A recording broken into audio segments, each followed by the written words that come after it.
मुंबईच्या दहिसरमध्ये मनसेच्या वतीनं स्वाक्षरी मोहीम आता हाती घेण्यात आली। हिंदी सक्तीच्या विरोधात मनसेनं स्वाक्षरी मोहीम हाती घेतली आहे। या मोहिमेला हजारो मराठी नागरिकांचा प्रतिसाद देखील मिळतोय।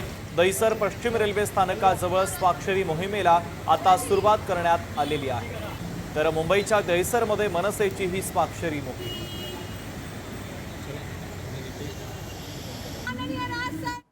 हिंदी सक्ती केली जाते पहिली ते चौथी पाचवीपर्यंत। कशासाठी? ऑलरेडी 2 भाषा आहेत ना आमच्याकडे, मग हिंदी सक्ती कशासाठी? तुम्ही बोलता एकीकडे की वयांचं पुस्तकांचं ओझं कमी केलं पाहिजे, मग हे पुस्तकाचं ओझं वाढणार नाही का?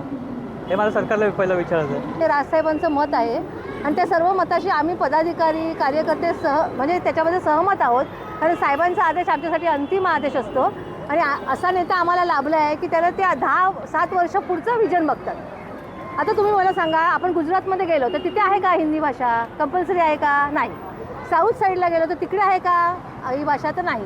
मग मराठी ही हिंदीची सक्ती फक्त महाराष्ट्रामध्ये कशासाठी? म्हणजे लहान मुलांचं जे ओझं आहे ते आपण वाढवायचं का? लोकशाही मराठी ऐका, पहा, जागरूक रहा।